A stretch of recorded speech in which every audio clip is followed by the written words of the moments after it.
स्वागत है। आज हम पढ़ेंगे प्रश्नावली 5 समांतर श्रेणी। चलिए आइए पढ़ते हैं समांतर श्रेणी क्या है। प्रश्नावली 5 समांतर श्रेणी अरिथमेटिक प्रोग्रेशन। बोर्ड एग्जाम की दृष्टि से ये प्रश्नावली 3 नंबर की है और इसमें से एक प्रश्न आता है। अब देखिए, इसमें हम 3 पॉइंटों का अध्ययन करेंगे। इसके ये टॉपिक हो जाएंगे।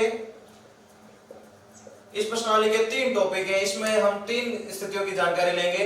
एक तो है सामान्य परिचय, उसके बाद हम देखेंगे समांतर श्रेणी के n पदों का योग और समांतर श्रेणी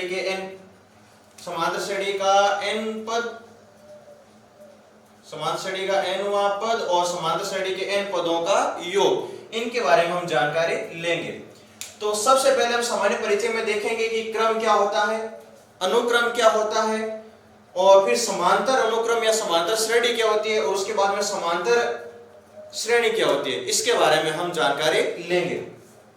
चलिए देखते हैं। सबसे पहला पॉइंट ये क्रम क्या होता है। क्रम को इंग्लिश में कहते हैं ऑर्डर। ये कैसे भी हो सकता है, जैसे जैसे भाज्य संख्याओं का क्रम, अभाज्य संख्याओं का क्रम। मैं उदाहरण के तौर पर ले लेता हूं भाज्य संख्याएं। तो यहां पर देखिए 4, उसके बाद में 6, उसके बाद में 8, 9, 10, 12, 14, ये इस प्रकार से ये आ गई भाज्य संख्या। मैं ले लेता हूं एक अभाज्य संख्याओं का ऑर्डर, यानी अभाज्य संख्याओं का क्रम। अभाज्य संख्याओं के क्रम में देखिए मैं ले लेता हूं 2, 3, 5, 7, 11, 13, इस प्रकार से मैंने ये संख्याएं ले ली। तो यहां पर आप देख रहे हो ये संख्याएं बिना किसी नियम के आ रही है। इनमें कोई निश्चित नियम नहीं लग रहा है। निश्चित कोई संख्या न तो जुड़ रही है न घट रही है। जैसे 4 और 6 के बीच में 2 का अंतर है, यहाँ पर 2 का अंतर है। 8 और 9 के बीच में यहाँ पर 1 का अंतर आ गया। 9 और 10 के बीच में 1 का अंतर है। 10 और 12 के बीच में 2 का अंतर है। तो ऑर्डर में कोई निश्चित नियम फॉलो नहीं किया जाता है। संख्याएं उस ऑर्डर से आती है। जैसे भाज्य, इसका मतलब सभी भाज्य संख्याएं ही होगी। अब चाहे वो उनके बीच का जो सीक्वेंस है वो ठीक बैठे या नहीं बैठे।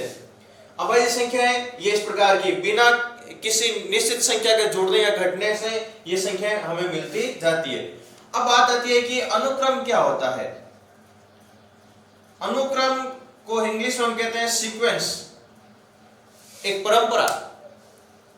सीक्वेंस में हम देखते हो, परंपरा में देखते हो क्या होता है। परंपरा में वही होता है जैसे हमारे परिवार की एक परंपरा, यानी हमारे दादाजी के टाइम में अपने परिवार में क्या होता था, वही हमारे पापा के टाइम, वही मेरे टाइम, वही मेरे बच्चों के टाइम, यानी एक ऐसी स्थिति जो सेम चलती रहे, उसको हम कहेंगे सीक्वेंस, एक अनुक्रम, एक परंपरा। जैसे मैंने ले लिया 5, उसके बाद में मैंने ले लिया 7, उसके बाद में मैंने ले लिया 9, उसके बाद में 11, उसके बाद में 13, उसके बाद में 15, और इस प्रकार से मैं चलता जाऊं तो मुझे एक सीक्वेंस मिलेगी संख्याओं की। मुझे संख्याओं का एक अनुक्रम मिलेगा।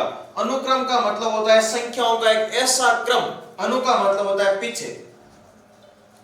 संख्याओं का एक ऐसा क्रम जो पीछे वाली संख्या पर लागू हुआ वही आगे वाली संख्या पर नियम लागू होता है। इस प्रकार का जो अनुक्रम होता है, उस प्रकार का जो क्रम होता है उसको हम कहते हैं अनुक्रम। जैसे 5 में 2 जोड़ने पर 7। अब 7 के साथ में क्या घटित हुआ वही अगली संख्या के साथ में घटित होगा। 7 कैसे बना, 5 में 2 जोड़ने पर 7 बना, तो 7 में 2 जोड़ने पर 9 बन जाएगा। 9 में 2 जोड़ने पर 11 बन जाएगा। 11 में 2 जोड़ने पर 13, 13 में 2 जोड़ने पर 15। यानी एक ऐसा क्रम जिसमें कोई निश्चित संख्या या तो जुड़ रही हो या घट रही हो, गुणा हो रही हो, भाग हो रही हो, इस प्रकार से निश्चित संख्या का कोई भी संक्रिया हो रही है तो उसको हम कहेंगे अनुक्रम। जैसे मैंने ले लिया 10, उसके बाद में मैंने ले लिया 8, उसके बाद में मैंने ले लिया 6, उसके बाद में मैंने ले लिया 4, 2, इस प्रकार से ये। यहां पर देखो प्रत्येक क्रम में, प्रत्येक पद में एक निश्चित संख्या घट रही है, यहां पर प्रत्येक पद में एक निश्चित संख्या जुड़ रही है। तो निश्चित संख्या का जुड़ना या निश्चित संख्या का घटना या गुणा होना या भाग होना वो कहलाता है अनुक्रम। अनु का मतलब पीछे, यानी पीछे वाली संख्या के साथ में क्या हुआ, क्या नियम लगा, वही आगे वाली संख्याओं के साथ में नियम लगेगा। उसके बाद में बात आती है कि समांतर अनुक्रम क्या होता है। समांतर अनुक्रम यानी एक संख्याओं का ऐसा अनुक्रम जिसमें कोई निश्चित संख्या जुड़ती या घटती है। समांतर अनुक्रम, इसका दूसरा नाम है समांतर श्रेणी। श्रेणी का मतलब होता है प्रोग्रेस, प्रोग्रेस करना यानी आगे बढ़ना, प्रगति करना।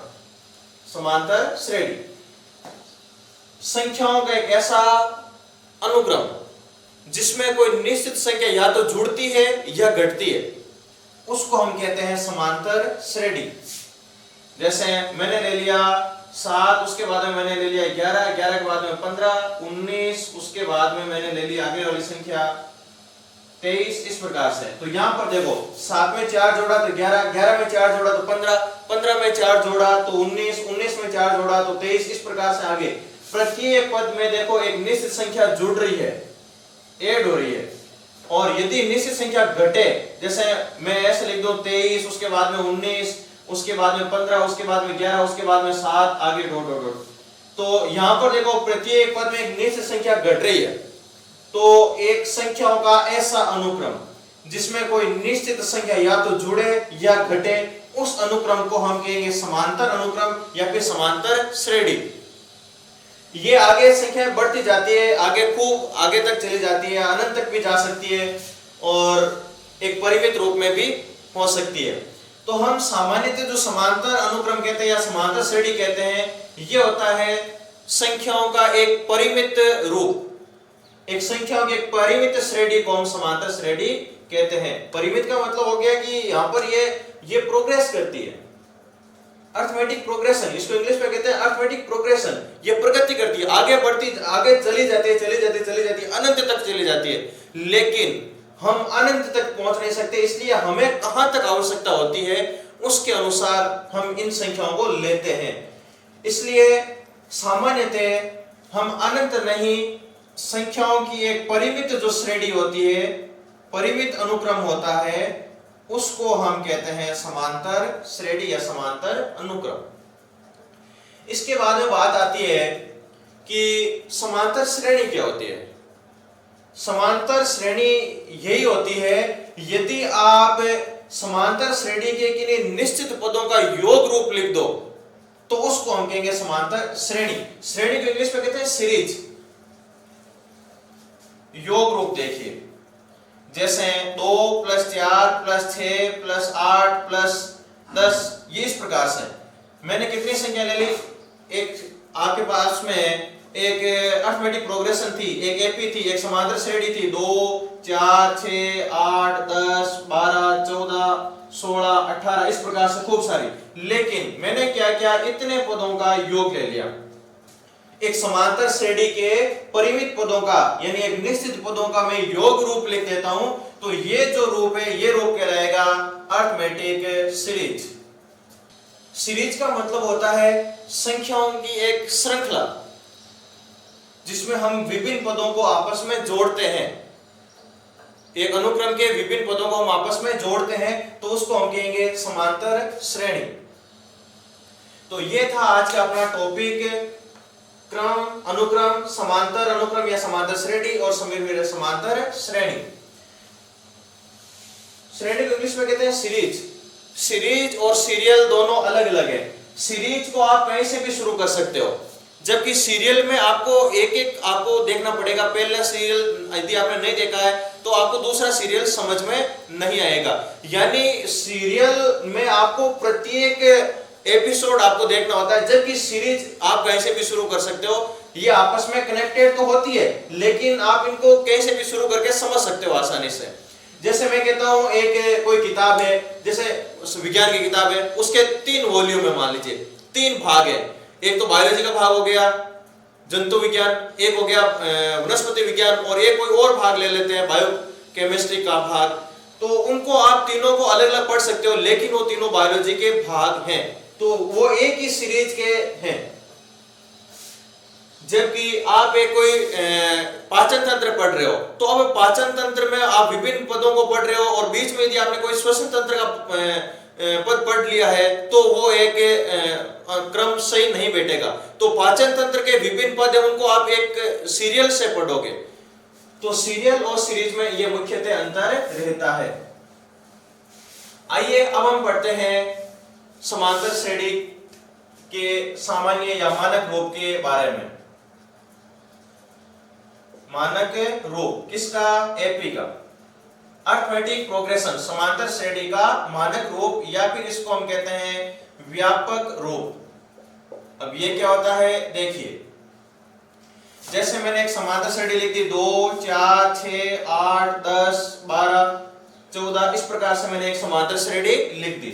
अब यदि मैं इसको a मान लेता हूं तो यहां पर देखो 2 में 2 जुड़ने पर 4 आ रहा है, 4 में 2 जुड़ने पर 6 आ रहा है, 6 में 2 जुड़ने पर 8 आ रहा है, 8 में 2 जुड़ने पर 10 आ रहा है। तो यहां पर एक निश्चित संख्या जुड़ रही है।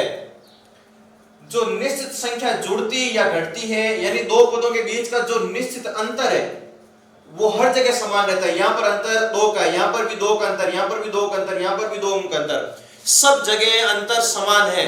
तो हम इस अंतर को कह देंगे सार्वय अंतर, क्योंकि ये सभी जगह समान है। सार्वय का मतलब होता है सब जगह। तो ये हो गया एक सार्वय अंतर, और इसको हम कह देते हैं डिफरेंस डी। तो पहला पद आ गया, इसको मान लिया मैंने a। अगला पद के लिए मुझे क्या करना पड़ेगा? a में मुझे 2 यानी d जोड़ना पड़ेगा। अगले पद के लिए मुझे क्या करना पड़ेगा? a में देखो 2 में मैं कितना जोड़ूं ताकि 6 आ जाए? 2 में मुझे 2 को 2 बार जोड़ना होगा, यानी 4 जोड़ना होगा। 2 में 4 जोड़ूंगा तो 6 हो जाएंगे, यानी a प्लस 2d, आगे आ जाएगा a प्लस 3d, आगे आ जाएगा a प्लस 4d। यानी आगे आगे जो भी आपको पद निकालने हैं उसके अनुसार आपको d को जोड़ते जाना है। तो समांतर श्रेणी का मानक रूप हो गया a plus d, a plus 2d, a plus 3d, a plus 4d। इस प्रकार से आप आगे चलते जाओ। यहां पर आपको एक बात ध्यान देने योग्य है कि पहले पद के लिए a, दूसरे पद के लिए a प्लस d, यानी पद दूसरा d कितने? 1, a प्लस 2d। ये आ गया पहला पद, ये है दूसरा पद, ये है तीसरा पद, और ये है चौथा पद। तो देखो तीसरे पद के लिए d कितने? 2, चौथे पद के लिए d कितने? 3, इसी प्रकार पांचवें पद के लिए d कितने? 4। तो मुझे देखना है इसका लास्ट वाला पद, तो a प्लस, मान लीजिए इसमें n पद है तो लास्ट वाला में d कितने होंगे? n माइनस 1d होंगे। जितने पद उससे एक d कम होता है।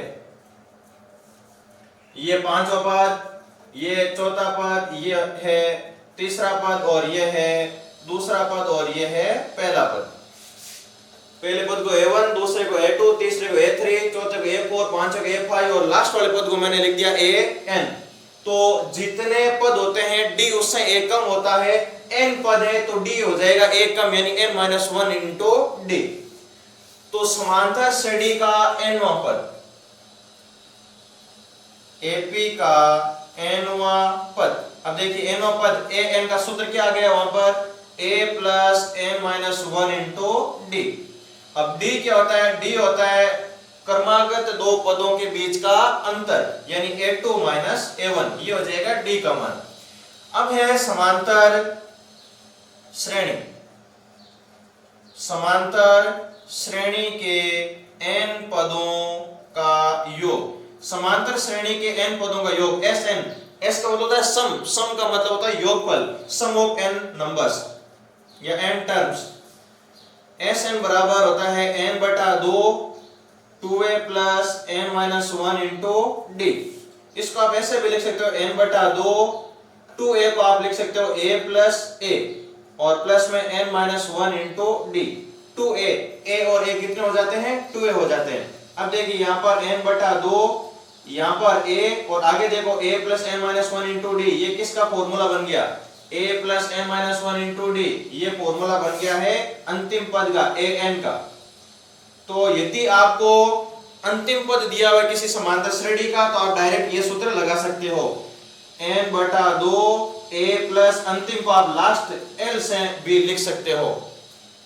तो समांतर श्रेणी का nवां पद आ गया a plus n minus 1 into D, और समांतर श्रेणी के n पदों का योग आ गया n बटा 2 a प्लस l, या फिर a प्लस अंतिम पद।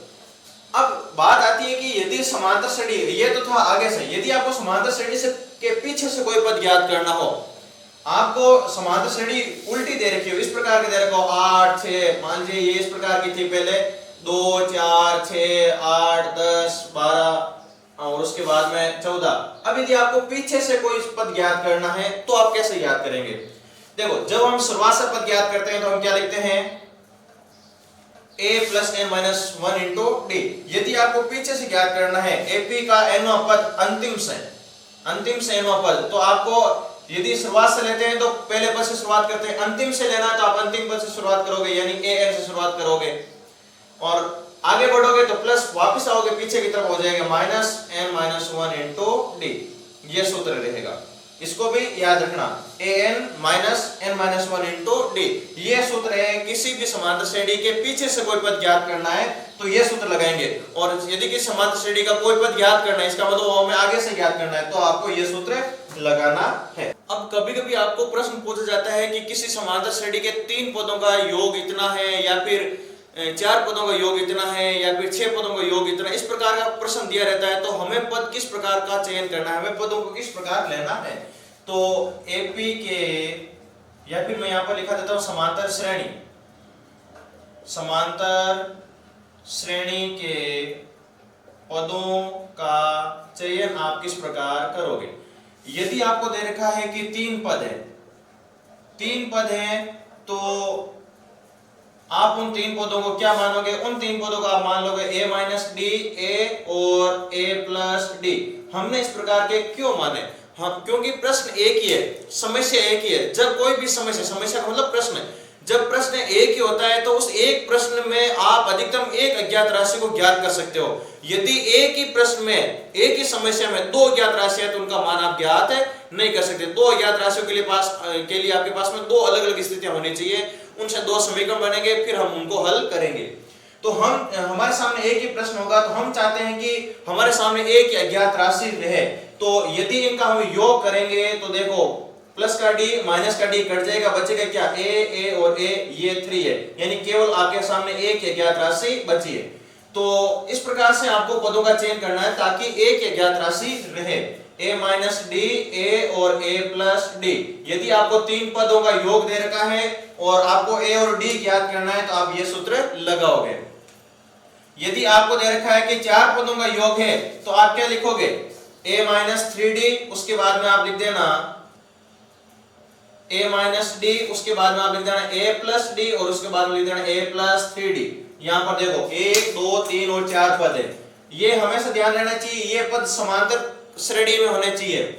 यहां पर देखो सारोंतर और यहां पर सारोंतर, दोनों जगह सारोंतर समान रहना चाहिए। यहां पर यहां वाला और यहां वाला तीनों जगह का सारोंतर आपस में समान रहना चाहिए। तो इसमें भी देखो माइनस के 3d प्लस के 3d कट जाएंगे, प्लस का d माइनस का d कट जाएगा, केवल एक अज्ञात राशि बचेगी। यदि 5 पद आपको दे रखे हैं तो आप क्या मानोगे, आप मानोगे a माइनस 2d, फिर a माइनस d, फिर a प्लस d और a प्लस 2d। इस प्रकार से देखो ये पहला पद आ गया, ये दूसरा पद, तीसरा, चौथा और उधर वाला 5वां पद हो गया। यहां पर भी देखो प्रत्येक जगह सारोंतर समान है और यहां पर भी डी सारे कट जाएंगे, a बचेगा। तो आप यदि आपको 6 पद दे रखे हैं तो आप लिख दोगे a माइनस 5d, फिर लिखोगे a माइनस 3d, फिर लिखोगे a माइनस d, फिर लिखोगे a प्लस d और फिर आ जाएगा a प्लस 3d और फिर आ जाएगा a प्लस 5d। यहां पर भी देखो 1 2 3 4 5 6 पद हो गए, प्रत्येक डी आपस में जोड़ने पर कट जाएगा और बाकी बचेगा a, उसको आप आसानी से ज्ञात कर सकते हो। और यहाँ पर भी प्रत्येक 2 पदों के बीच का जो अंतर है वो समान है, यानी ये सभी जो पद लिखे हैं वो समांतर श्रेणी में है। तो ये थी आज का अपना टॉपिक, समांतर श्रेणी के बारे में सामान्य जानकारी। इसके बाद में आगे हम पढ़ेंगे 5.1 जिसमें हम पढ़ेंगे समांतर श्रेणी के n वां पद। तब तक के लिए नमस्कार, धन्यवाद।